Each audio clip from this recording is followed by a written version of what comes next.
The rain fell in sheets, a gray curtain smearing the city lights into a watercolor blur. From the penthouse suite of the Okami Grand, the world below was a distant, silent film. For Samira, it was just noise, a low hum beneath the thrum of her own exhaustion. 20 years old, and she felt ancient. The fatigue was a physical weight, settling deep in her bones, making the handle of the commercial vacuum feel like an anchor. Her uniform, a light blue dress that was supposed to look crisp and professional, felt like a paper shroud, clinging to her skin with the day's humidity and hard work. The suite was a testament to a kind of wealth she could barely comprehend. Silk rugs swallowed the sound of her worn-soled shoes, glass walls showcased the storm-lashed sky, and a single, unadorned vase on a black marble table held a spray of white orchids that probably cost more than her monthly rent. She was just a ghost here, a necessary function, meant to erase all traces of human presence before the owner returned. Her shift had ended an hour ago, but Mrs. Albright, the head of housekeeping, had pulled her aside, her face tight with anxiety. "The chairman is returning early. His suite needs a final pass. You're the best we have, Samira." The best just meant the most desperate, the one who would never say no to overtime. She finished the last carpet line, the hum of the vacuum dying into a profound silence broken only by the drumming rain. She leaned against the cool glass, her breath fogging a small circle, and pulled out her phone. It was her one ritual, the only thing that stitched her fragmented life together. She pressed the first number on her speed dial. The connection was clear, spanning thousands of miles in an instant.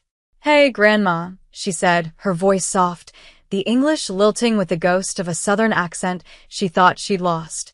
She listened, a small smile touching her lips as she replied to the warm, crackling voice on the other end.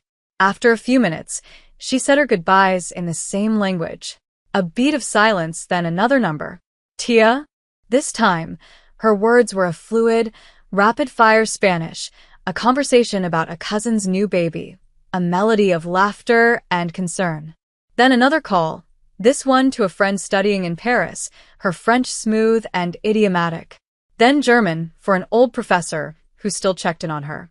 Then a brief, stilted conversation in Russian with a contact from a past life she tried not to think about. Then Mandarin, then Arabic, then Portuguese, and finally, a few gentle words in Swahili to an elderly woman who had been her neighbor as a child. 9 calls, 9 languages, 9 pieces of herself scattered across the globe. It was how she kept them alive, how she kept herself whole. She wasn't showing off. She was surviving. She was so lost in the rhythm of it, in the comfort of familiar voices, that she didn't hear the whisper-quiet slide of the private elevator door. She didn't feel the shift in the air, the sudden charge of a new presence, until a shadow fell over her. She ended the last call abruptly and turned, her heart seizing in her chest.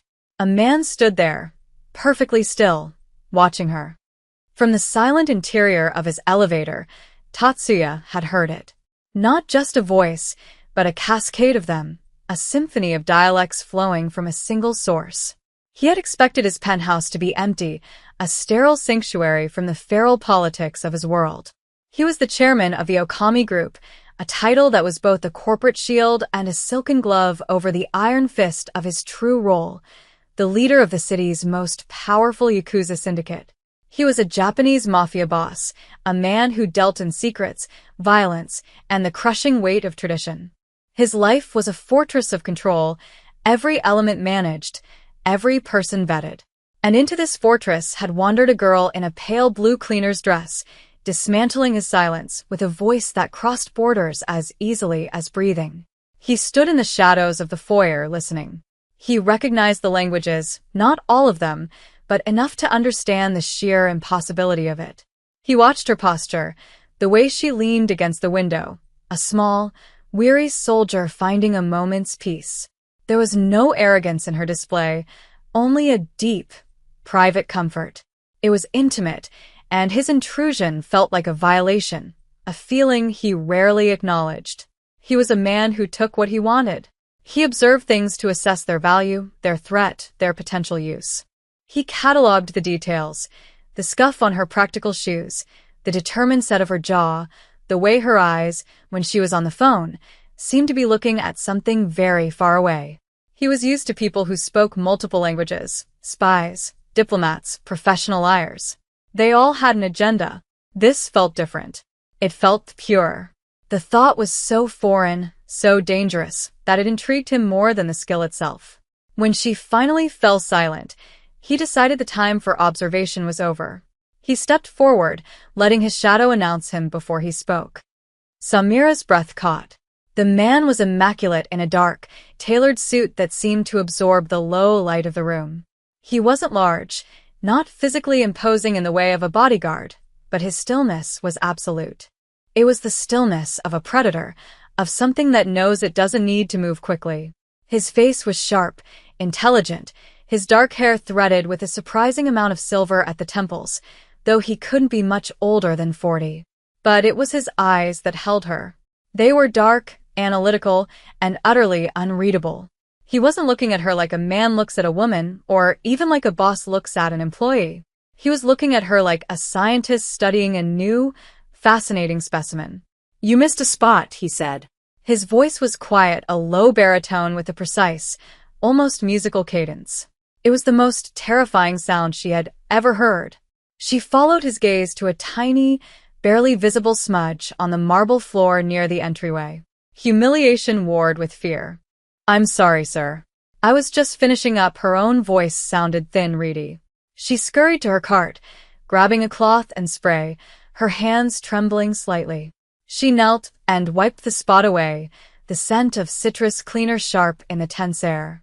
She kept her eyes down, her world reduced to the polished stone beneath her hands. "What is your name?" he asked, his voice still quiet, still dangerously calm. "Samira, sir," she mumbled to the floor. "Samira," he repeated, testing the sound of it. It felt like he was claiming it, filing it away in some dark mental cabinet. "You have a gift." It wasn't a compliment. It was a statement of fact, cold and objective. She stayed silent, her heart hammering against her ribs. This was bad. People like him, people with this much power, they didn't like anomalies. They liked things they could control. She was an unknown variable in his perfect, silent suite. He was the infamous owner of this hotel, a man whose picture was never in the papers, but whose name was whispered with a mixture of awe and fear. A powerful Japanese mafia boss, they said. She dismissed it as rumor, but standing in his presence, she believed it. She finally risked a glance up at him. He hadn't moved. He was still just watching her. Tatsuya watched the girl, Samira, scramble to clean the spot he'd invented. Fear was a currency he was used to trading in, but hers was different. It was the fear of a mouse cornered by a hawk, pure and instinctual, but beneath it, he saw a flicker of something else. A stubborn resilience. She didn't grovel or weep. She did her job. He had seen men twice her size, armed and supposedly dangerous, dissolve into pleading wrecks in his presence. She simply cleaned the floor. When she looked up, her eyes met his for a fraction of a second. In them, he saw not just fear, but a spark of defiance, of intelligence. It confirmed his initial assessment. She was not ordinary. And in his world, the unordinary were either threats to be eliminated or assets to be acquired. He felt a pull, a deep, resonant curiosity that went beyond her linguistic talents. It was a possessive, unfamiliar urge. He wanted to know the story behind each language, the reason for the weariness in her posture, the source of the quiet strength that kept her from collapsing under his gaze. His entire life had been a series of calculated acquisitions, of companies, of territories, of people. He had never been driven by pure, unadulterated impulse. Not until now. "Leave," he said, the word clipped. He needed to think, and he couldn't do it with her in his space, her scent of citrus cleaner and raindamp fabric disrupting his sterile environment. She practically fled, gathering her cart and disappearing toward the service exit without a backward glance. He walked to the window she had been standing at, placing his hand on the cool glass where her head had rested. The city lights swam below, a kingdom he controlled. But for the first time, the view felt incomplete. He turned to Kenji, his most trusted advisor, who had materialized from the shadows as silently as he always did. "Find out everything," Tatsuya commanded, his voice low. "Where she lives, who her family is, what she eats for breakfast. I want to know every secret she has. And bring her to me tomorrow morning." Unharmed, Kenji bowed, his face impassive, but Tatsuya saw the flicker of surprise in his old friend's eyes. It was the first unpredictable order Tatsuya had given in a decade. The summons came at 8 a.m., and not a polite request from housekeeping, but two men in dark suits waiting for her outside her apartment building. They didn't threaten her. They didn't have to. Their presence was a command. Samira's mind raced through every possible crime she could be accused of. Had she stolen something? Broken something? Was it just about the languages? She thought about running, but where would she go? They knew where she lived.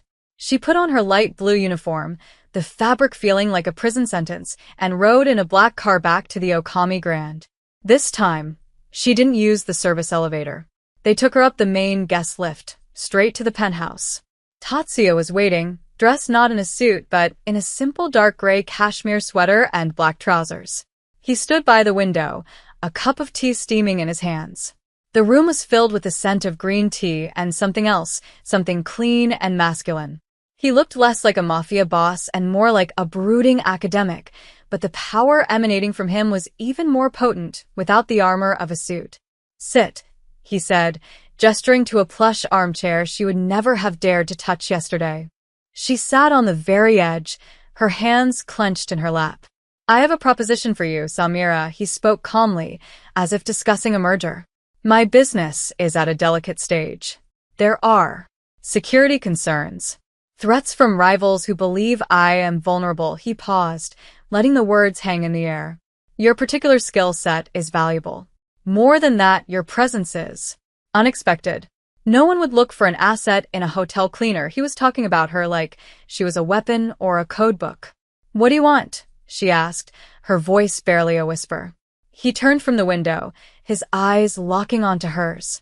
"I want to offer you a contract. A permanent one. It will provide you with complete financial security. It will ensure your safety.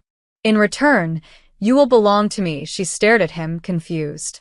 "You want to hire me? As a translator?" He gave a small, humorless smile. "No. I want to marry you." The words hung in the air, so absurd, so utterly insane, that Samira almost laughed. Marry him? A man she'd met for 5 minutes? A Japanese mafia boss? It was a joke. It had to be a joke. But the look in his eyes was deadly serious. "You can't be serious," she breathed. "I am always serious," Tatsuya replied, his tone flat. "This would be a transaction, not a romance. A binding agreement. Your name would become my name.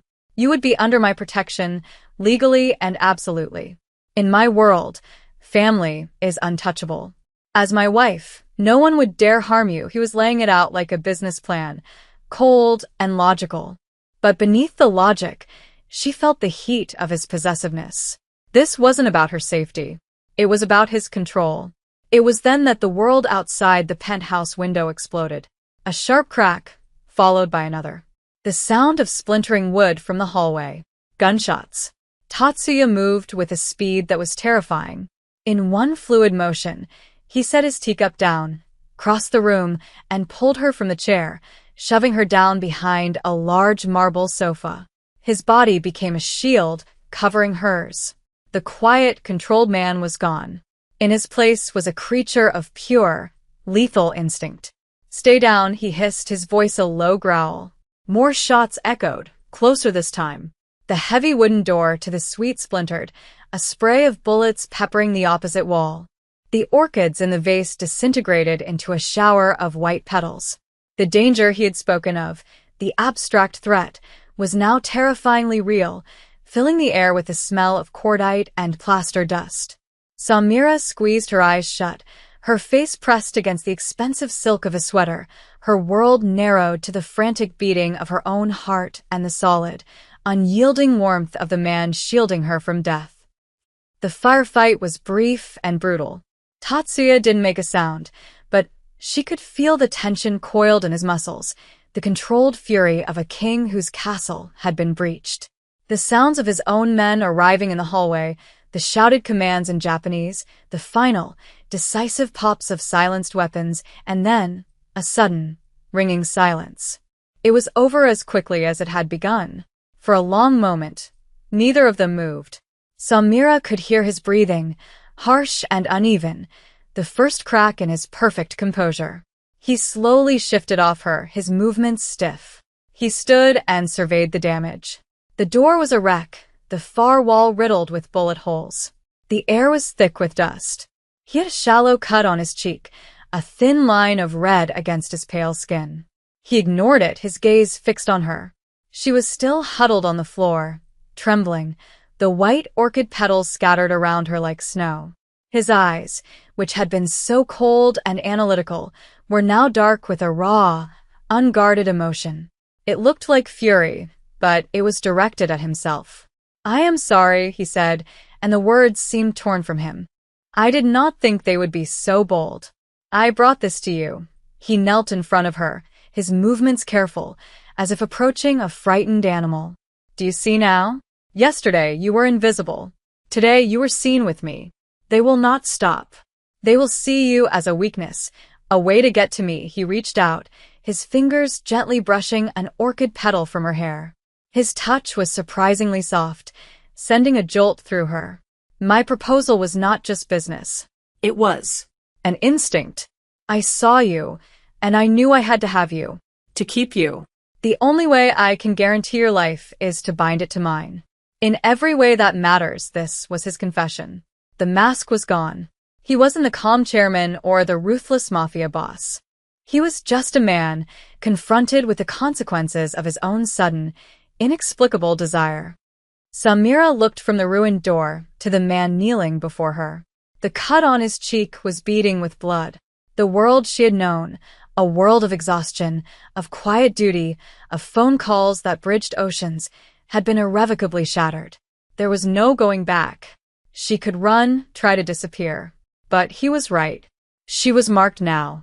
They had seen her. She would spend the rest of her life, however short it might be, looking over her shoulder. Or she could stay. She could walk into this cage of silk and steel he was offering her.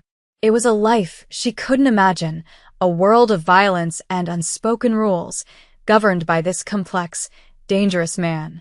But in his eyes, she saw a sincerity that terrified her more than the bullets had.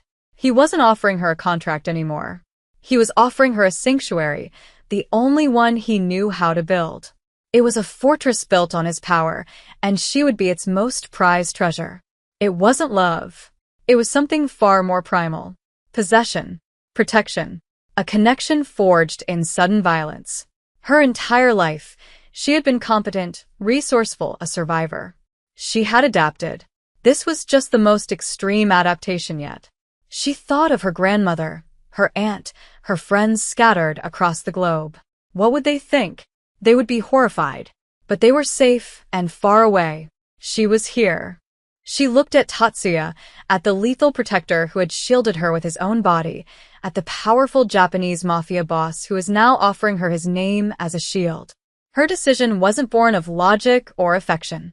It was born of a cold, hard assessment of survival and something else, a flicker of a dark, compelling curiosity to see who he was when he wasn't fighting for his life, who she would become at his side. She took a slow, steadying breath. "Okay," she said. The single word fell into the ruined silence of the room, sealing her fate. Later that same day, the penthouse had been scrubbed of all evidence of the attack. The door was replaced, the walls repaired, the air cleared of dust. It was as if the violence had never happened. A quiet, severe-looking woman in a gray suit, a city registrar, stood before them. Kenji was the only witness. Samira was still wearing her light blue cleaner's dress. It felt absurdly out of place, a relic from a life that had ended this morning. She hadn't had time to change. Tatsuya stood beside her, once again composed in a dark suit, the cut on his cheek now a thin, clean line. The registrar spoke in a low monotone, reading the legalities of the civil union. The words washed over Samira, meaningless jargon in the face of the day's events. She felt strangely calm, detached, as if she were watching a scene from a movie. This couldn't be her life. But it was. When it was time, Tatsuya turned to her. He didn't produce a diamond ring. Instead, he took her hand and slid a simple, unadorned platinum band onto her finger. It was cool against her skin. It felt heavy like a manacle. He looked into her eyes, and his were not the eyes of a groom. They were the eyes of a king securing his most valuable territory. For him, this was not an act of love. It was an act of supreme control, the only way he knew to protect something he had inexplicably come to want. It was the first time in his life he had claimed something not for power or for strategy, but because of an instinct he couldn't name. For Samira, as she looked back at him, the fear was still there, a cold knot in her stomach. But it was mingled with a fragile, terrifying sense of belonging. She had made a choice not to be a victim. She had chosen the dragon over the wolves. As the registrar pronounced them married, Samira knew her old life was truly over. She was no longer just a cleaner. She was the wife of a powerful mafia boss. And her real story, the dark, complicated, and dangerous one, had only just begun.